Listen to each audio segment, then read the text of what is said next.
BBC Audio presents The Examined Mind, a collection exploring the history, philosophy, and science of self-help.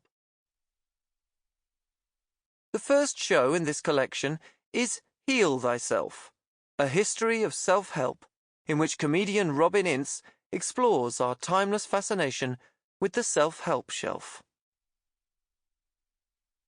Fitter, happier, more productive, comfortable, not drinking too much, regular exercise at the gym, 3 days a week. Hi there.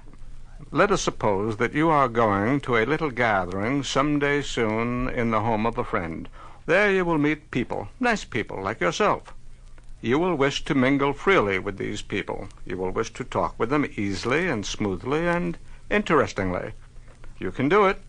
This record and the others in this series will show you how to develop the ability to engage in good conversation. Listen to what follows right now, and you will hear conversation that will enrich your vocabulary and stimulate your imagination. One of the few basic points here is another philosophy on Mars is never do anything you don't have to do. And women call that laziness, of course. We call it conservation of energy.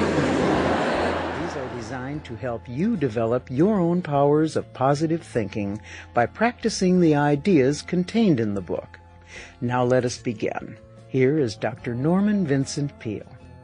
At the time that I wrote The Power of Positive Thinking, it never occurred to me that several million copies should be sold. I just started doing a documentary about self-help, and I've had to read a load of self-help books. I find it it's such a huge industry, and you think you're fine until you go into a bookshop and then look at some of the self-help books and you go, oh, I didn't realise I wasn't happy. I thought I was content, but it turns out this doctor has explained that life isn't as good as... Because it's selling you this idea that you should be happy, and you shouldn't be. My name is Robin Ince, and I am a stand-up comedian. Then again, isn't everyone nowadays? I'm also a keen book collector. Now, many genres have fascinated me, but the one that I've generally left alone has been the self-help book, apart from some oddities that I've found in charity shops. One of my favourites is probably How to Marry the Man of Your Choice, which includes such advice as skirt length should be short, but within the normal range for where you live. Also the 1930s book, Everyday Problems and Their Solutions, which includes tip-top problem, should a manager marry a factory hand? The answer, more often than not, I'm afraid to say, is no. Oh, and also there was a diet book I got an extra called What Would Jesus Eat? I find it, as I've been interviewing a psychotherapist today, and yeah, the other way round to normal. And that was another one that I really enjoyed, Feel the Fear and Do It Anyway, because it was very practical. I can remember one exercise in it about unrequited love and how it held women back. And she sort of drew a box and she divided it into 8. Philippa Perry is a psychotherapist and has also written a self-help book called How to Stay Sane. And she said, what you've got to do is make the other boxes bigger so you're not putting all your eggs in one basket. And I thought that was brilliant. And as a psychotherapist, I often repeated that exercise with my clients. What do you think there is in terms of... I mean, psychotherapy is, it always, I know it's the cliche, but it is, people immediately, the first image is Woody Allen. The first image is that, you know, the New York neuroticism.